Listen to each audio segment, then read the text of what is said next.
Hi guys, I'm Aiden. A lot of you already know who I am. A lot of you know I'm super queer and that I've been wanting to do really queer themed projects. This is going to be one of them. And I have amazing people helping me doing this today. We got our friend behind the camera, David, and I got my friend Jen. And there she is. I had asked originally if people would be interested to know more about being genderqueer, trans, and the hookup culture and dating and whatnot. And I got a big response out of it. A lot of people were interested, and I even got some questions submitted from friends. And so here we are today. We're going to be doing this. I'm excited. It's also something that we all feel is actually really needed. There's so much that needs to be talked about but is so considered tabooed. And so we're going to be here to break that down and start normalizing this kind of talk. Myself, so I'll go by Groomsy. I'm the peace, love, and purple socks lady.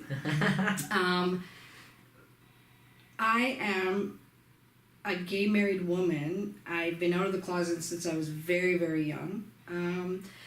And in our day, it was either lipstick lesbians or dykes, right? There was no gray area. It was one or the other. So to my daughter's christening, I wore a dress and a hat, and I did my nails. I grew my nails for the event, and I got made fun of because I was always that butchy girl and athletic. And so I think what the culture is embracing now is amazing, and it excites me. And thank you so much, Aiden, for this opportunity to share some of the things that I don't think the general population would be able to, right? Mm-hmm. So I appreciate that. Thank you very much. Now, genderqueer does fall under the transgender umbrella. And so genderqueer is when you still don't fit into the boxes. So a trans person typically is going to be deemed one gender at birth, but they will identify as a completely other gender. Me being genderqueer, I still don't fit into going back into another box after I came out of the first box I was put into. Schrodinger. Yeah, there we go. So, as you see, I kind of look like a character out of Tim Burton movies. But I incorporate both female and masculine characteristics and traits in how I dress, how I express myself. I also go by androgynous. There's so many things that could describe genderqueer people and just general people who just express diversely. And queer, it's a word that's being regained by the LGBT community. It's used as an umbrella term for the LGBT community. And I use it because I like who I like, and I don't have to explain it to anyone. It's a title, but at the same time, it's a very vague title. So I just say I'm queer, and then people say, it's not a question to who I like. It's just I am what I am. I have a favorite YouTuber who is trans, but the only thing Give him a shout out for her, them. Him. Uppercase Chase, he goes by on YouTube. I think it's Chase Ross. That's his name. Big shout out. He's really good. He's been one of the first main influences. But he's binary. He fully identifies as male. He's transitioned to a lot more masculine than I have.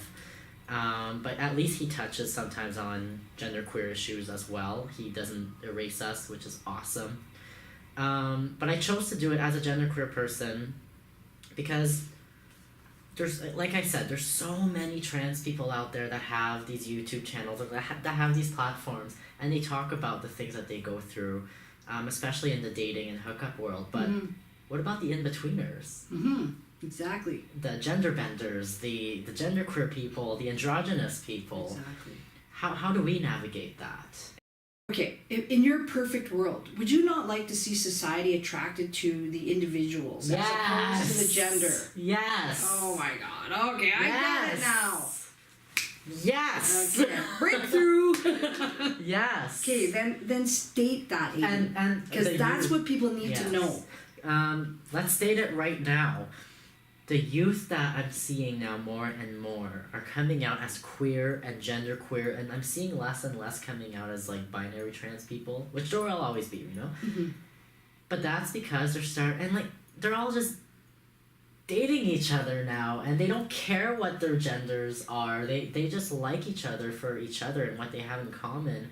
And so I look at these youth now and I'm like, holy crap, you guys are shaping this. You are totally breaking down these boxes that we have programmed in ourselves for thousands of years. Are you the hunter or the hunted when it comes to sex? If you need me to explain again. Yeah, explain that. Okay. I don't know what the heck that means. So, am I the one that approaches people to ask to hook up, that asks to go out? Am I the one who proposes? Yeah. Or am I the one that people come to? So, I'm the hunted, as Jen guessed. And we'll touch on this for a second. Now, a lot of people will assume, well, no wonder that you're the hunted, you're the bottom because you're feminine. Now, there are a lot of great dominating feminine people out there, and I can be what's called a power bottom.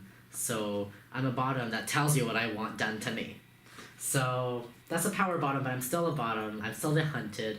Now, I say I'm also the hunted because, I don't know, I just have this thing inside of me that I feel like I'm annoying people if I approach them, and it's like, what if I'm not the type that you're looking for and I'm just annoying you? It's like, I'm this little twink that's coming after you, and you're like, ew, I want masculine people. Okay, that was a good answer. Yeah. Okay, next question.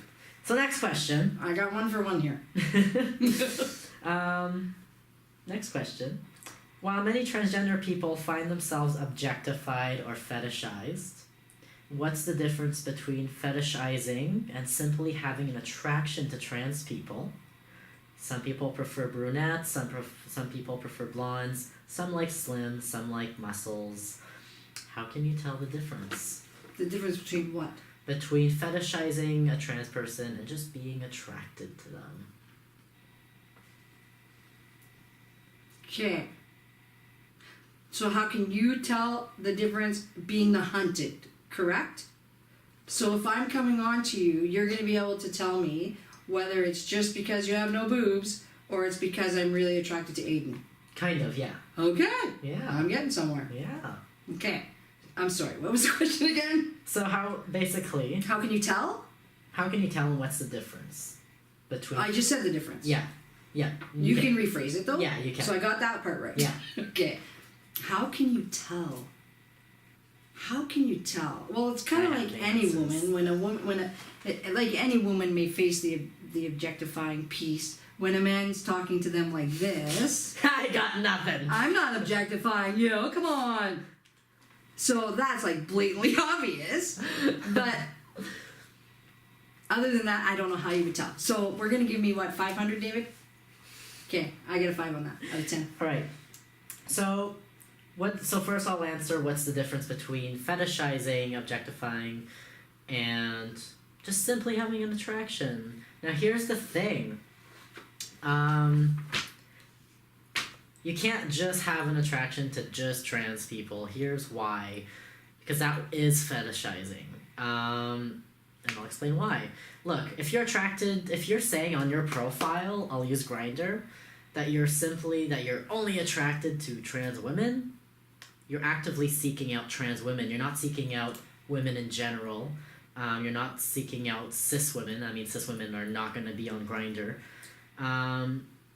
But you are actively seeking out one specific person for a part of them because it turns you on sexually. Now, you can say that, well, it's just a preference. Sorry, but if you're into trans women, you're going to be into women in general.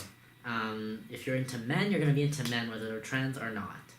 Actively seeking out a woman because she's trans, or a guy or a genderqueer person because they're trans, there is almost literally no difference. Now, I'll explain fetishizing and what's the difference between having preferences, like liking heavier bodies, liking slim bodies, liking brunettes, liking blondes.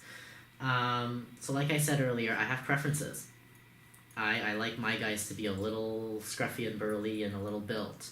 But that's a preference. I've been attracted. What's the difference between that and objectifying? Wait. Sorry. But I've been attracted to guys that totally don't even fit that sometimes, because what I had was just a preference. I'm not actively seeking out those traits for my sexual gratification. I get it now. Okay. Now. So kind of like this. And I'm going to explain it for the layman's. Okay. The way I'm getting it. Yes. So, I prefer bigger busted women. Mm-hmm. Generally. Mm-hmm. But I'm not going to count somebody out because they have no boobs. Yes. I get it. Okay. So fetishizing is where you have an obsession, and you have an obsession with a specific body part or object or characteristic of a person. So in this case, trans, and you actively seek them out for sexual gratification. That's fetishizing. So that's a bit the difference between preference and fetishizing someone. But saying that you only have a preference for trans people, that's actively selecting and seeking out for that. You know, it... Are you sure? Yes. Are you absolutely positive? Yes. Okay. Do you want me to tell you why I'm asking you that question? Sure. Okay. Because if culturally I'm only exposed Mm-hmm. to big-breasted women, Yes. for example, those are the ones I'm going to seek out. It's not fetishizing them. It's all I have. It's the only options I have. Yeah, that's So the only options you have. So, but how is that fetishizing? Do you see what I'm saying? Let's talk about youth in a youth group. Mm-hmm. They want someone like-minded. Mm-hmm. Yes, there's a trans male there that they're very attracted to because of his, what? Piercings. That turns them on sexually, Mm-hmm. right? But because they're in that youth environment with peers that are similar to them, they may seek that out, not because they're fetishizing them, but because they're in a common place spiritually or whatever. That's a common point, though. It's a common point between people, and that's totally normal to seek that out. Gotcha. Obviously, when I'm seeking to hook up with someone, yeah, the first people I'm gonna look for, I'm gonna look at is the ones with my preferences. Gotcha. But there are some who approach me and we get talking, and what they say makes me more attracted to them than the body, and they might not have that. So it's body. not a deal breaker. It's not. If it's a deal breaker, it's because it's fetishizing, correct? Pretty much, yeah. Okay, gotcha. Yeah, like I've actually had a lot of, this is a real experience. I have a lot of straight men on Grindr. They're on Grindr, so straight. They say they're straight. Okay, but you gotta explain that to us laymen's. Like, what does that mean? Straight meaning you're Okay, not so is Grindr specifically for genderqueer? So Grindr is a place for gay men and gay identifying men to hook up and find each other. Okay. Now, yeah, I'm genderqueer, but I still prefer being acknowledged as male in general. Gotcha. So anyways, so yeah, Grindr is basically this gay app, Okay. to put it simply. Okay. So there's these men on there who actively seek out trans women, feminine people, or like trans feminine people. So people like me, I'm trans and feminine. Because to them it's something different than what they would normally get with a cisgender woman that they would normally hook up with. Okay. Now that is a form of fetishizing. Because you're actively seeking us out for Mm-hmm. a new sexual experience, and Mhm. so that's where there's a problem. Now, if the person, like, let's say I would agree to sleep with someone who actively seeks people like me out, well, that's between me and that person, and That's hooking up. Yeah. So hooking up, let's explain that right now. Hooking up and dating, two totally different things. So hooking up, you meet up with someone, you chat a little bit, then you decide if you want to have sex. There's no relationship, there's no commitment. It's just basically a communication that goes on. Make sure we're both consenting, and you find a place to go, and you have fun in the sheets. Now dating, well, that's a bit more committing. Dating, you're getting to know the person more and more, and you're looking at something maybe more long term. Just it's a bit more commitment than just hooking up. And Gotcha. in dating, there's not always sex, anyways. Yeah, exactly. Hooking up is That specific word. It's What did we sex. call it back in the day? I know Going there- for coffee. That's what we used to call it. going Going for for coffee. Yeah. Oh crap! Is that why my mom looks at me every time I say going for Probably. coffee? Probably. Damn it! No, I just really like coffee. Yes. So the question: some trans people hypersexualize and even objectify themselves on apps like Grindr. Does this affect or hinder the experience of other trans or genderqueer people on hookup or dating apps? Oh my god. Oh my god, dude. Can you just short form Okay. paraphrase that for me? So some trans people really sexualize themselves and they'll objectify themselves Like girls showing off their cleavage and stuff. when they want that attention. Okay. Okay. Some people do that. And, yeah. And then the question is. I'm sorry. Like when we go clubbing, we dress Well, like of to course. expose ourselves to say we're available. Yeah. Just saying. Yeah. But yeah, some trans people will really sexualize themselves on apps and like literally market and sell themselves like super sexually, Okay. almost to the point that it's like stereotypes. Okay. Now, does trans people who do that, does it affect my experiences? The culture? Yeah, does it Okay. affect my experiences as a trans person trying to find people and hook up and whatnot? Okay. So I'm going to say it shouldn't, because if you're confident in who you are and what you're looking for and the message you're trying to put Mhm. out, that's their gig. Mm-hmm. That's their gig, not your problem. And They're attracting a certain kind of person yeah. that you don't want to attract. My answer is yes and no.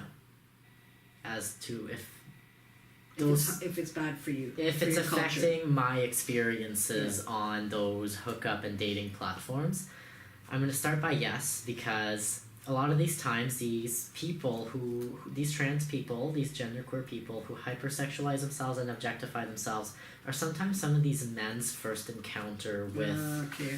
trans in general people. Okay. And now these men learn to think, and a lot of these men, again, are closeted or are questioning or have lived a very cisgender, heteronormative life all their life, and have always felt that entitlement to women's bodies and femininity and whatnot. So to them, when then they approach me, and they do, and they just expect me to say yes to them, or I cannot count on two hands anymore. I have lost track of how many times men have offered to pay me. I am not lying. No, but hence why these other transgender women are doing that, because they need to pay for surgery. Sometimes, yeah. So the men, or that's other costs. yeah. Now, so yeah, that's in a way what affects me, because then they'll come to me assuming that they can talk to me the way that they talked to those women, okay. to those other trans people. And I don't live that life. I'm not like that. And a lot of the times, here's where this is important. A lot of the times, these men who approach me get their language of trans people on porn. Oh, too funny. Yeah, so they Oh my think God, that they're dude. educated. Oh my god, dude. They think that they're educated as to how I work, as to how trans people work. Oh my god. And so they'll approach me and talking to me with all this language and thinking that it's okay. Meanwhile, they're being completely derogative and completely, wrong because they've been watching trans porn. And That's too funny. so it's not just saying, those trans people who objectify themselves sometimes affect not my outcomes, my experiences, but the porn industry. Oh. So, however, as much as I did say yes a little bit, because then I have to re-educate them, and like I literally have re-educated so many guys, and a lot of them were actually like willing to learn. A lot of them like asked genuine questions, and they didn't debate it. They just said, "Oh shit." Oh, good. That's so good. A lot of them, which blew me away, right? And a lot of them, well, I had to block them. Yeah. But yeah, it's yeah. So a little bit, it did affect my experiences. Am I gonna blame these people these trans people who hypersexualize themselves? No. I don't know why they're doing it. Maybe they just like it and that's them. And those guys who approach us need to learn that one does not define us all. One is not the experience for us all. So get to know us as human beings one-on-one. One trans woman might be super sexual, and another one might really just want to go on a decent date and get to know you. So I think here we should get into a very important discussion. How there is still very much sexual-based violence. And here's where the guys who say, well, men too get harassed and face sexual violence. Yeah, men do. Trust me. I can count. I know many cis and trans guys who have faced sexual violence. A bit as a like wrap up on my experiences. We were talking about, sorry, and I interrupted you. No, it's you were talking about harassment. Yeah, I'll go into that. Okay, sorry. So, in the hookup culture, mostly because of technology, like apps like Grindr, I've had pretty good luck with hooking up and finding people that respect not only me but my body and the type of body I have, and that was willing to work with my very, very queer body. And I'm still in contact with some of those guys, which is great. So I did meet really awesome people on there. Even if we didn't sleep together, we've still met and we really enjoyed talking with each other, and we said, you know what, this might not work out sexually, but it was really cool meeting you. So that's a really great part of my experiences with this. Now, I can tell you, it's not been all great. I've been threatened to have my face bashed in. I've been threatened to get raped. And I've been threatened to, well, somebody said they would out me, but everyone knows I'm out. I've been threatened to be stalked. And I've also been threatened to, Sorry, is this because you're turning them down? Yes. So it's a form of retaliation to threaten you? Yep. Now, here's the thing, yes. Plenty of men on Grindr go through that. But here's where the guys who say, well, men too face this, yes, absolutely. But here's where I want to draw a certain line. Their violence then suddenly turns on my femininity. It is no longer about this queer guy that rejected them. They then start talking to me the way that I've been spoken to before I came out as trans, when I lived as a woman. Okay. I can confirm, as someone who's walked both sides, that it's definitely the femininity that's really targeted. That's definitely been a major part of my experiences. And I mean, I could totally hyper-masculinize myself and be like more like, yeah, I'm more of a masculine guy. And trust me, I have before. I was not comfortable because I found out I'm genderqueer. I don't want to be a binary, but what happened is that it literally, the harassment stopped almost overnight. Now, this was before I was in the hookup culture. Mm-hmm. But I could walk down the street peacefully. Mm-hmm. And it was absolutely amazing. But every time before I came out and I presented as a woman, every single day I'd get harassment. Now, I present as myself, which is very androgynous but still very feminine. And now that I'm in the hookup culture, it's definitely, it's scary, because I have, again, right, we have these guys who actively seek people like me out for a different experience because it's so queer. One guy who, again, right, like did everything to gender me right and stuff like that. He was actually like more of a Trump supporter than anything. Oh, jeepers. He was totally... So very conservative. Oh, so he was racist. Oh my god. Yeah, he was... He, like, the moment I mentioned feminism, actually, is when he exploded. When I was finally telling him, like, this is not happening, this is not going to work out, he then started to turn it around and slut-shame me. He then started to turn around and actually saying that he would try to get me drunk one day if he found me and have his way with me. And, oh yeah, he was, like, starting to gender me as a woman, and then also saying that I was mentally ill because I'm a woman who cut off her breasts, and it doesn't get more fucked up than that. And I thought I had blocked him off of most platforms. Turns out he had my cell phone number, because I guess we shared it once. And so he messages me on my cell phone, and out of the blue, like, after completely, like, brutalizing me verbally, he texts me, "Hey retard, do you still want to fuck?" And so I was like, bravo, like, great, yeah, because being called a retard is some way to pick up someone. And he then said, I told him, like, look, like, obviously you're not for people like me, you're a hypocrite, you know, you were on Grindr, and you're totally, like, against the queer culture anyways, but he was a fetishizer, like, he was fetishizing.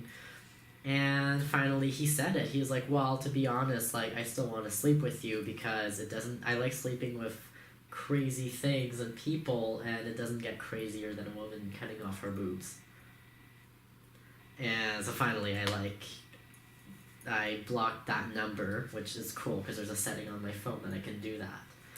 But I felt, again, the sexual violence as a woman.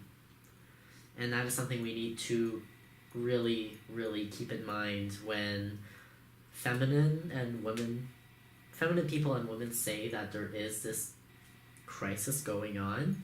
It's really happening. And yes, men go through it too, but the thing is, if I walk down the street and I get harassed, odds are it's going to be sexually, and it's going to be because I'm feminine and the way I'm dressing, and people will assume I might be still a woman. And it has happened. But if you're the cisgender bigger guy, you might say, oh, that doesn't happen anymore. Well, the thing is, no, and not to you, so you won't see it happen. Trans women will face a lot of violence because they are still seen as these men leaving manhood, and that is shameful. Yeah. And so they will be shunned, they will be beaten, they will be they will be bullied like a feminine boy is bullied in high school. Mm-hmm. Because unfortunately, a lot of society, especially cisgender men who are straight, have this discomfort with the thought of I'm saying men because they're not men, they're women who are trans. These men are leaving manhood, and apparently for some reason that's this guy's problem. And it's not. She's just trying to live her life. And unfortunately, a lot of trans women and trans feminine people realize that there is a high price to live with femininity. And then there's trans guys. Yes, we totally face some discrimination. Obviously, like we do. I know some trans guys who lost their job when they came out and whatnot, who were rejected.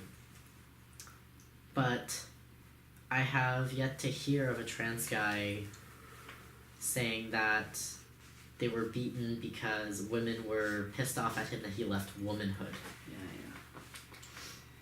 You know, mm-hmm. It's he's going into masculinity, and see, a trans guy, I think is more socially, society it's more accepted, because we've always seen, now again, trans guys are guys, not women, but we've always seen women wear like be able to be more free and masculine. Yeah, sometimes it was still looked down upon, but women still did it. But every single time that a guy dressed feminine, there was backlash. Yeah. That's evolution. Yeah. Because back in the day, when I was coming out, it wasn't common at all. It was very, very, very closeted. I mean, a lot of our activists in those days were getting beat up very, very badly coming out of specific bars within the community, right? So I'm not sure if and the thing is they could get beat up in public. Yeah. Because it was acceptable in those days. Exactly. To beat up fags and to beat up lesbians or whatever, right? Because society just they wouldn't go, oh wow, like right on, I was gonna do that. They'd be like, right? Yeah. So it's I don't think society's ever gonna embrace differences in the world. Right? Unfortunately. I know. But but for individuals like yourself, because you're so open and honest and comfortable with who you are, that's gonna set the tone. Yeah. And if you can, and for myself, it's gonna change me, Aiden, because I'm gonna be better suited for society, knowing your perspective, which is very similar to my perspective. Yeah. And I think people need to realize that it's kind of like when people see difference in colors. Like if someone's black and someone's white, they think there's big differences there. We all bleed red. Yeah. We all bleed red. Yeah. We all have life experiences.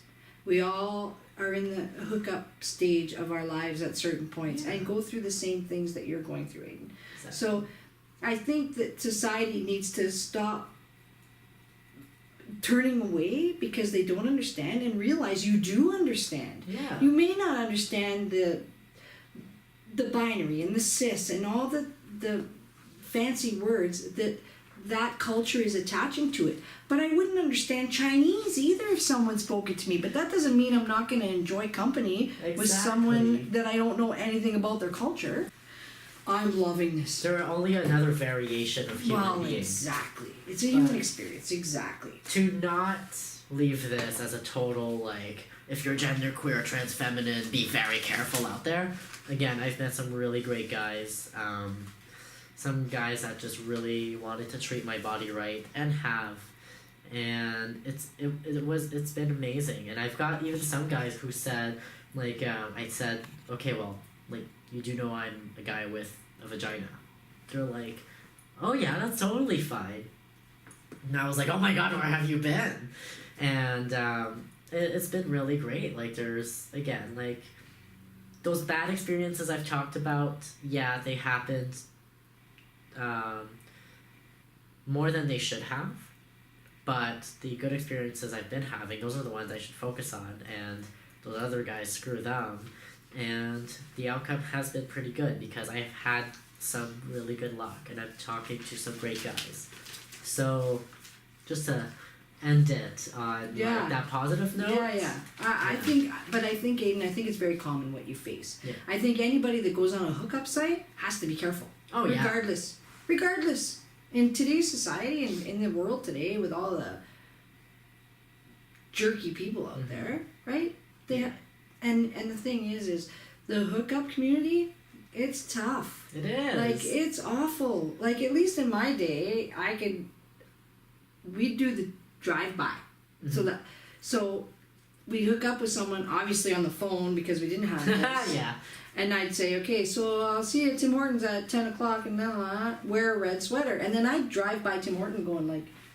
Yeah. Because we couldn't send pictures and we couldn't screen people that way or we couldn't stalk them on Facebook and... Right? Yeah. So, yeah, it's hard for everybody, Aiden.